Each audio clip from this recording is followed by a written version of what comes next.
سب سے پہلے جو آخرت کا سفر شروع ہوتا ہے وہ موت سے ہوتا ہے. ملک الموت، موت کو سکرات الموت. ہمارے علاقے میں یعنی جب کسی کو یہ کہنا ہو نا تمہیں بہت زیادہ تکلیف ہو رہی ہے تو اپنے زبان میں میری مادری زبان بورش اس کی ہے، وہ کہتے ہیں وہ تمہیں سکرات ہو رہا ہے، یعنی جانکنی میں جس طرح کی تکلیف ہوتی ہے. اعمال ہیں یہ کام کرو تو جانکنی کا مرحلہ آسان ہوگا، وہ ہم بیان کر چکے. سب سے پہلے تھا کہ بھئی جو آپ کے مخالفین ہیں یا جن سے آپ کی دشمنی تھی، قدرتی تھی، ان کو راضی کرو، اور فوت شدہ جو فرائض اور واجبات چھوٹ گئے ہیں ان کو بطور قضا بجا لاؤ، اور اللہ کی بارگاہ میں جانے کا تمہیں شوق ہونا چاہیے، اور موت کی تمنا کرو. موت کی تمنا وہ کر سکتا ہے جو اللہ کا ولی ہو. میں نے گزشتہ کل نہیں اس سے پہلے جمعرات میں جب اہل بیت کے طلباء کو ایک روایت سنایا تھا، اس میں یہ تھا کہ جس کا باطن ظاہر سے افضل ہو وہ ولی اللہ ہوا کرتا ہے. جس کا ظاہر اور باطن برابر ہو وہ مومن ہے، اور جس کا باطن ظاہر سے زیادہ آراستہ ہو وہ ولی اللہ ہوتا ہے. اللہ کے ولی وہ موت کی تمنا کرتے ہیں. ابھی ہم پڑھیں گے سورہ جمعہ میں یا ایھا الذین ھادوا ان زعمتم انکم اولیاء للہ من دون الناس فتمنوا الموت ان کنتم صادقین. جو خدا کے ولی ہوتے ہیں وہ نہ صرف یہ کہ ان کے دل میں موت کا ڈر اور خوف نہیں ہوتا، وہ موت کی تمنا کر رہے ہوتے ہیں. اچھا جی، قبر، فشار قبر کے لیے کون سا ہدیہ لے کے جائیں جس کے نتیجے میں فشار قبر یا عذاب قبر، عربی میں ضغطۃ القبر کہا جاتا ہے. ضاد غین اور طین گول ہے. ضغطۃ القبر یہ ترک النمیمہ، چغل خوری ترک کرنی پڑتی ہے عذاب قبر سے بچنے کے لیے. اس کا مطلب یہ ہوگا کہ جو چغل خور ہوتا ہے وہ عذاب قبر میں مبتلا ہوتا ہے. چغل خور کبھی کسی کا خیر خواہ نہیں ہوتا. امیر المومنین علیہ الصلوۃ والسلام نے فرمایا الواشی لکا من وشا لکا وشا علیک. یہ یاد رکھو، لکھ کے لے لو علی سے، جو لوگوں کی باتیں تم تک پہنچاتا ہے وہ تمہاری باتیں بھی لوگوں تک پہنچاتا ہوگا. ٹھیک ہے جی. نمیمہ یعنی ایک جو ہے نا وہ خطبہ دیا جا سکتا ہے، یعنی جو روایات ان برائیوں کے بارے میں ہیں. واستبراء بالبول، استبراء ویسا تو فقہ کی زبان میں رفع حاجت کرنے بھرنے کے بعد، مطلب ظاہر ہے جو پیشاب ہوتا ہے وہ مثانہ میں ہوتا ہے، تو جہاں سے پیشاب نکلتا ہے اور جہاں سے خارج ہوتا ہے یعنی اس راستے کو ہاتھ سے دبا کے جو ہے نا ہاتھ پھیرنا تاکہ اس کے اندر کوئی پیشاب کا قطرہ رہ نہ جائے، اس کو استبراء کہا جاتا ہے. اب ظاہر صرف استبراء کافی نہیں ہے، استبراء کے بعد پھر اس نجس جگہ کو دھونے کو استنجا کہا جاتا ہے. بڑا مؤدب لفظ جو ہے وہ طہارت ہے. ٹیشو پیپر پر جو ہے وہ گزارا نہ کریں. ہاں اگر ایسی جگہ ہے پھر کوئی مٹی وغیرہ ہوتی ہے وہ ایک الگ بات ہوتی ہے. اور اسی طرح یہ وقراءۃ القرآن، یہ گزشتہ خطبے میں وہ ایک لفظ نہیں جو بولنا چاہیے تھا وہ رہ گیا تھا. یعنی اگر آپ عذاب قبر سے بچنا چاہتے ہیں تو کثرت سے قرآن کی تلاوت کریں. جو آدمی کثرت سے قرآن کی تلاوت کرتا ہے اللہ تعالیٰ اس کو عذاب قبر سے محفوظ فرماتا ہے. تلاوت قرآن، یہ روایت موجود ہے کہ وہ جنت کے درجے اتنے ہیں جتنی قرآن کی آیات ہیں. 6600 کچھ آیات ہیں. لہذا روز قیامت بندے سے کہا جائے گا اقرا ورقا، قرآن کی ایک ایک آیت پڑھتا جا اور اپنے درجات کو بھی بلند کرتا جا. ایک وہ دو روایتیں صرف میں قرآن کی تلاوت کے آداب کے حوالے سے نوٹ کر کے لایا ہوں. ان حضرت صلی اللہ علیہ وسلم نے فرمایا نظفوا طریق القرآن.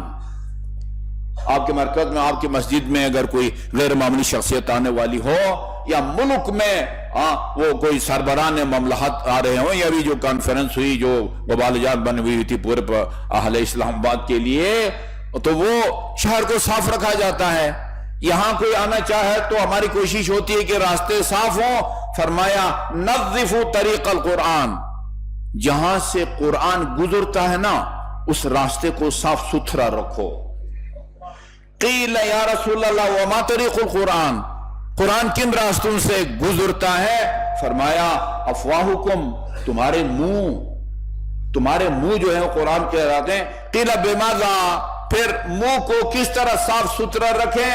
فرمایا ان افواہکم طرق القرآن فنظفوها بالسواک، تمہارے جو منہ ہے نا وہ قرآن کے گزرنے کے راستے ہیں، لہذا مسواک کے ذریعے اپنے منہ کو صاف ستھرا رکھو۔ یہ آداب میں سے ہے۔ ان هذه القلوب تصدع كما يصدع الحديد، یہ تمہارے دلوں کو بھی زنگ لگ جاتا ہے جس طرح کبھی کبھی وہ لوہے کو زنگ لگ جاتا ہے۔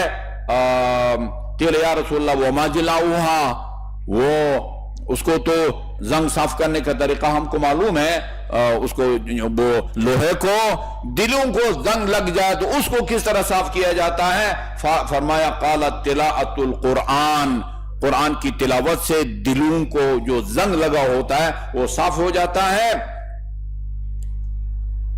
جی علیکم بتلاوت القرآن، قرآن کی کثرت سے تلاوت کیا کرو۔ فإن تلاوته کفارۃ الذنوب، قرآن کی تلاوت کے نتیجے میں اللہ گناہوں کا کفارہ یہ ثابت فرماتا ہے۔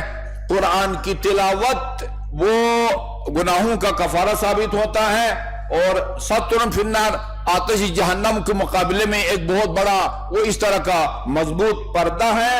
وہ امان من العذاب، عذاب الہی خصوصاً عذاب قبر سے قرآن کی تلاوت بچاتی ہے۔ یہ دو چیزیں ہو گئی۔ وصلاۃ اللیل، اور نماز شب 3 مرتبہ رسول اکرم صلی اللہ علیہ وسلم نبی المومنین سے فرمایا یا علی علیک بصلاۃ اللیل، علیک بصلاۃ اللیل، علیک بصلاۃ اللیل۔ اچھا جی، یہ 2 منزلیں ہو گئی ہیں۔ تیسری منزل وہ ہدیت منکر و نکیر، منکر اور نکیر کے لیے کون سا گفٹ لے کے جائیں تاکہ جو ہے نا وہ انٹرویو میں جو ہے نا وہ سخت سوالات نہ کریں۔ ویسے وہ سوالات جو ہے نا وہ پہلے سے لیک ہو چکے ہیں، جو انہوں نے جو ہے نا وہ کرنا ہوتا ہے، لیکن میں نے آپ کو اس ایصال ثواب کی مجالس میں، کئی مجالس میں امام زین العابدین علیہ السلام کا وہ خطبہ سنایا ہے، اور مومنین کو نماز یعنی مجلس کے شرکاء کو، کہ جس میں آپ نے بتایا ہے کہ کون خوش قسمت ہوگا جو ان سوالات کا جواب دے پائے گا۔ تیرا رب کون ہے، تیرا دین کیا ہے، تیری کتاب کیا ہے، تیرا قبلہ کیا ہے، تیرا نبی کون ہے، تیرا امام کون ہے۔ ایسا نہیں ہے کہ جو جتنا زیادہ دو کے پہاڑے کی طرح رٹے گا وہ فر ان کو جواب دے گا۔ کون جواب دے گا؟ فرمایا اگر فَإِن كُنْتَ مُؤْمِنًا، 5 یا 4 چیزیں بتائی ہیں اگر مجھے ابھی یاد ہوں، چونکہ پہلے سے پروگرام میں شامل نہیں تھا، ابھی اچانک مجھے یہ یاد وہ آئی ہے۔ یہ ہر جمعہ کو بلا ناغا یہی خطبہ امام زین العابدین سناتے تھے، اور اس کثرت سے سنایا، لوگوں نے اپنی اپنی ڈائریوں میں اس کو نوٹ کیا اور سب کو زبانی یاد ہو گیا امام سجاد علیہ السلام کا یہ خطبہ۔ یہ فَإِن كُنْتَ مُؤْمِنًا، تو اگر مومن ہے، یہ متبعا للصادقین، اور تو صادقین کا پیروکار ہے۔ یہ ایک لفظ ہے، لیکن اس نے اتنی بڑی جو ہے نا وہ آپ کی زندگی بھر کی ذمہ داریوں کی طرف اس کے اندر متبعا للصادقین، صادقین سے مراد ہماری روایات کے مطابق ائمہ اہل بیت علیہم السلام ہے۔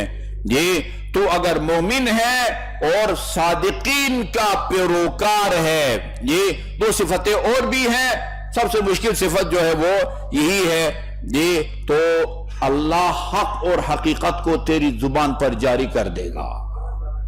یہ حق اور حقیقت کو وہ زندگی میں ایک آدھ دفعہ بھی اگر آپ نیل کو رٹا ہو، لیکن یہ 4-5 صفتیں اگر تیرے اندر موجود ہیں تو وہ سواد دے پائے گا، ورنہ پھر تیری زبان وہاں کام نہیں کرے گی۔ بہار انوار کی جلد نمبر 8 کے اندر یہ امام علیہ الصلوۃ والسلام کا خطبہ موجود ہے۔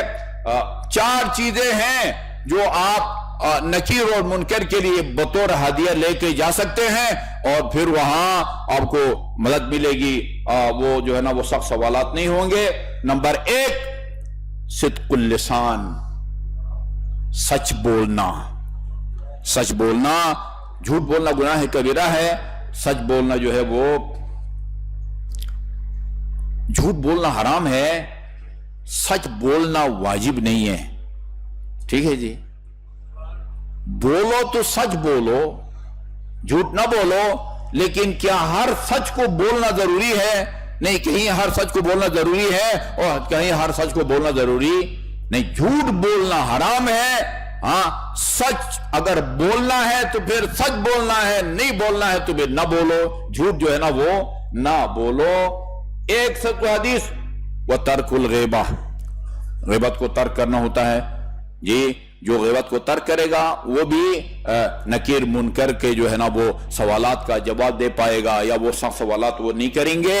اور یہ بھی تعریف میں کر چکا ہوں، غیبت کا مطلب کیا ہوتا ہے سب کو پتہ ہونا چاہیے کہ غیبت کا مطلب کیا ہے۔ ذکرک اخاک بما اذا سمعہ استکرہہ، غیبت کا مطلب ہوتا ہے کہ تم اپنے برادر مومن کے بارے میں وہ بات کرو اشارے کنایے میں یا واضح الفاظ میں، تحریر میں یا تقریر میں، کہ اگر وہ اس کو سن لے اس کو ناگوار گزرے۔ یہ اس کی شکل و صورت کے بارے میں ایسی بات کرو کہ اگر وہ سن لے تو وہ اس کو ناگوار گزرے۔ لباس کے بارے میں، اس کے اخلاق کے بارے میں، اس کی دینداری کے بارے میں، حتیٰ قوم، کسی قوم کو کی برائی کرنا بھی ایک فرد کی برائی کرنے سے زیادہ وہ خطرناک ہے۔ ایک فرد کی برائی کریں گے روز قیامت، ایک فرد کا ہاتھ وہ ہمارے گریبان میں ہوگا۔ ایک قوم کا نام لے کے اس قوم کی ایک برائی کریں گے تو روز قیامت پوری قوم کے جتنے بھی افراد ہیں سب کے سامنے انسان کو جواب دینا ہوگا۔ ذکرک اخاک بما اذا سمعہ استکرہہ، اپنے برادر مومن کے بارے میں وہ بات کرو کہ اگر وہ سن لے تو اس کو وہ ناگوار گزرے۔ جی ہاں، وقول الحق، ہمیشہ حق کی بات کرو، حق کو مت چھپاؤ۔ حق کو چھپانا، لا تلبسوا الحق بالباطل وتکتموا الحق، حق کو باطل، قرآن کی آیت ہے، حق کو باطل کے ساتھ مت ملاؤ اور نہ حق کو کبھی چھپاؤ۔ لعنت بھیجی گئی ہے اس آدمی پر جو حق کو چھپاتا ہے۔ حق کو چھپانے کے کئی انداز ہوتے ہیں، مجھے پتا ہے کہ میں بعض اداروں میں علماء کے ساتھ کام کرتا رہا ہوں، قرآن کا ترجمہ کرتے وقت بھی اور یکساں نصاب میں بھی، کس برے اور شرمناک طریقے سے حق کو چھپانے کی کوشش کی گئی ہے۔ بعض جگہوں پر تو میں نے نہیں چھپانے دیا ہے، کتابوں میں وہ ترجمے تفسیر میں چھپ کیا ہے، لیکن نصاب کی کتابوں میں ابھی تک یہ نہیں لکھوا سکا میں کہ امیر المومنین خانہ کعبہ میں پیدا ہوئے ہیں۔ اور بھی کیا تکلیف ہوتی ہے، لکھو نا، یا تو کہو نہیں ہوئی ہے ولادت، نہیں یہ بھی نہیں کہہ سکتے کیونکہ خبر متواتر ہے، خبر متواتر ہے، کوئی انکار نہیں کر سکتا کہ خانہ کعبہ میں امیر المومنین کی جی وہ شعر بنا ہوا بکعبہ ولادت بمسجد شہادت کثیرہ میسر نشد ان سعادت، اس کو چھپا رہے ہیں۔ ترجمہ قرآن میں جنگ احد میں حضرت علی کا نام نہیں ہے، بدر میں علی کا نام نہیں ہے، فتح مکہ میں علی کا نام نہیں ہے۔ وہ حد ہوتی ہے بھائی ناانصافی کی، جرم کی بھی کوئی حد ہوتی ہے۔ منت سماجت کر کے لڑ بھیڑ کے لکھوایا ہے کہ وہاں وہ لا فتح الا علی لا سیف الا ذوالفقار، احد میں وہ ہوا تھا، اور وہ رسول خدا کے کاندھوں پر سوار ہے، بتوں کو توڑا۔ بدر میں 70 مشرکین مارے گئے تھے، ان میں سے 35 کو علی نے مارا تھا، باقی 35 کو مسلمانوں نے فرشتوں نے مل کے مارا تھا، ادھر بھی علی کا نام غائب ہے۔ 5ویں میں آپ جا کے پڑھیں، جتنا مرضی مذاق اڑائیں، کہتے ہیں جنگ خندق ہوئی ہی نہیں ہے۔ 6 میں ہے کہ جنگ خندق ہوئی تھی، یعنی جب جنگ 5ویں کی کتاب جب لکھی جا رہی تھی اس وقت نہیں ہوئی تھی، جب 6 لکھی جانے لگی تو اس وقت ہو گئی تھی۔ اچھا جی، جرم ہے، بعض روایات میں لعنت بھیجی گئی ہے اس آدمی پر جو حق کو چھپائے، یا حق کی بات کرنا۔ وَالتَّوَاضُعُ لِكُلِّ أَحَدٍ، سب کے سامنے تواضع سے پیش آنا۔ روایات میں ہے رسول اکرم صلی اللہ علیہ وسلم اصحاب کے ساتھ بیٹھے ہوئے ہوتے تھے، باہر سے لوگ آتے تھے، مسلمانوں کا وفد، غیر مسلمانوں کا وفد، ان کو پوچھنا پڑتا تھا کہ ان میں رسول کون ہے؟ کوئی نمایاں جگہ، کوئی کرسی، کوئی جو ہے نا وہ تکیہ رنگ برنگ کے یا ریشم کے نہیں، جس طرح عام آدمی کارپیٹ پر بیٹھتے ہیں اسی طرح نہ لباس میں کوئی امتیاز ہے، نہ بیٹھنے کی جگہ میں کوئی امتیاز ہے۔ ہاں پوچھتے تھے کہ بھئی آپ لوگ ہمارا رسول سے کام ہے، بتاؤ آپ میں وہ رسول کون ہے؟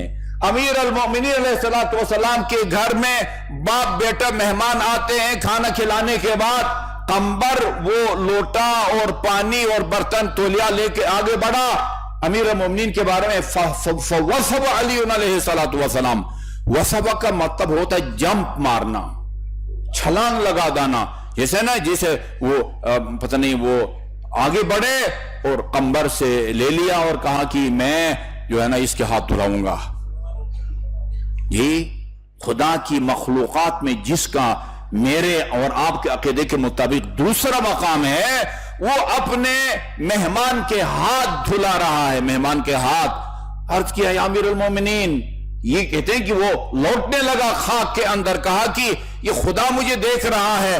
کہا کیا ہو گیا خدا تجھے دیکھ رہا ہے؟ یہ دیکھیں یہ تواضع۔ کہا کہ کیا فرق ہے تجھ میں اور مجھ میں؟ ہاں یہ تواضع ہے ہر شخص کا۔